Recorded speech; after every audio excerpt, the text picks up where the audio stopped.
It is May 18th, 2018. Thank you guys for tuning in to the channel. Got a lot for you guys today coming from Sprint, Verizon, AT&T in terms of carrier news, and then an interesting piece of hardware that should be coming out this summer. So if you're new to the channel and you haven't done so already, please subscribe to the channel. Ding the bell to get notifications whenever I upload content. And I'll just go ahead and get right into it. So out of Sprint, a few weeks ago I did a video and I was updating you guys on some news coming from Sprint about them matching T-Mobile's 55 plus senior targeted plan. So Sprint has actually gone ahead and launched the plan. It is available starting today. They're calling it the Unlimited 55 plus. So this is just a follow-up.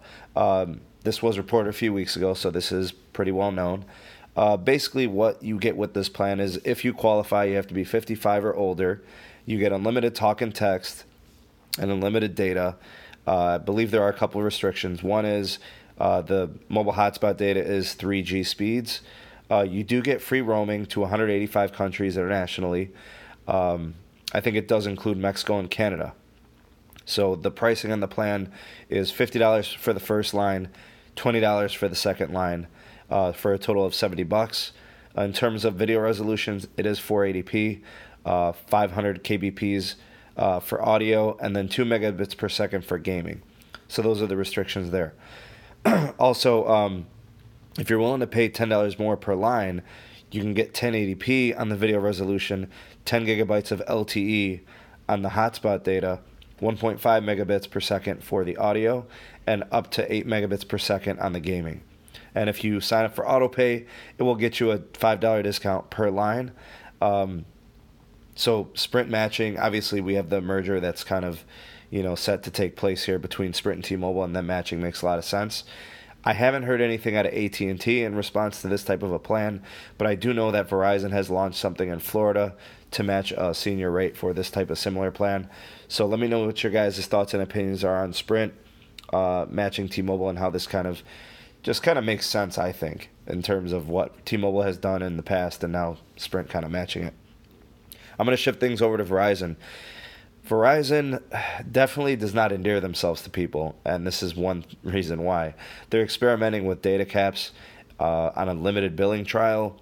I think it's affecting customers in New York and New Jersey only. They're the ones that are reporting this. This is not for mobile data. This is for like home internet. So they're being, putting these targeted data caps on 158 gigabyte and 250 gigabyte plans. Verizon says that no one was charged differently. They're just experimenting with tracking the data caps. They're just kind of testing it. Let me just say this. Verizon doesn't just test things to test. What they're doing is they're going to go ahead and implement this very soon. We saw the same thing last year with the unlimited data when they switched from, full HD and quad HD streaming, down to 720p and 480p. So when they do stuff like this, they're not testing it just because. They're definitely going to be switching to it. I would put money on it. I'm not a betting man, but I would say safe to say they're probably switching to data caps on their home internet. So ultimately, I would say go ahead and expect that coming soon in the near future. Shifting over to AT&T, this is pretty big news. AT&T has now announced that they are planning to double LTE speeds in 500 markets this year. So that's 2018. This is due to the FirstNet network contract that they have received with the U.S. government. They're basically going to be upgrading all of their current towers to support the first responders network, the emergency usage network that they won the contract for earlier in the year. I guess the plan in terms of hardware and software and spectrum, they're adding 60 megahertz of spectrum to all of these towers, all of these sites. They're going to be using a combination of carrier aggregation and what they're calling 5G evolution. We've heard this mentioned in the past. This is, pseudo 5G. It's not really 5G, but it's just really fast LTE. No mention of the actual markets, but 500 markets is a lot. So people around the U.S. are definitely going to be noticing this.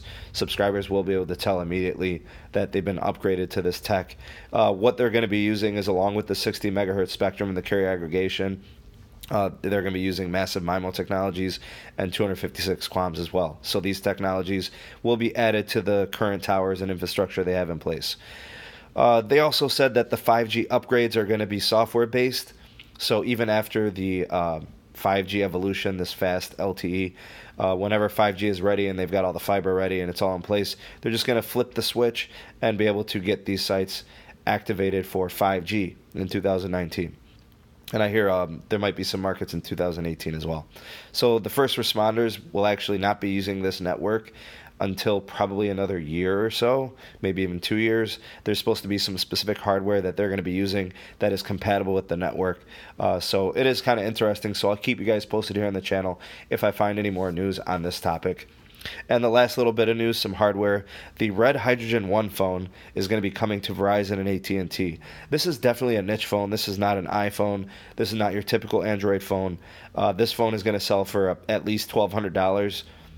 It's going to be available starting in August of 2018, so expect it at the end of the summer. Now, in terms of its feature set, the focus is going to be its 3D display. It does render the display in 2D also, but its claim to fame is going to be the 3D display. They're also going to launch some type of a 4-channel network where you can watch this really unique content, which the phone is going to be taking advantage of. It's going to be a revolutionary marvel in terms of display technology and in terms of just immersion and multimedia. So Red is known for their high-end digital cameras, which are used in Hollywood for film creating. So there's a lot of hype in anticipation of this phone, and it's going to be basically one of a kind, and it's going to be very, very unique. It's a lot of money. I'm not going to say that I'm definitely interested in it, other than the fact that I like to see the advancements of the tech, but it's not something I would buy, not by a long shot. I'm unwilling to buy an iPhone 10, so why would I be willing to buy this? Not so different. So anything in the topics today that you guys want to, leave me a comment in the comment section below. I'd love to hear from you guys.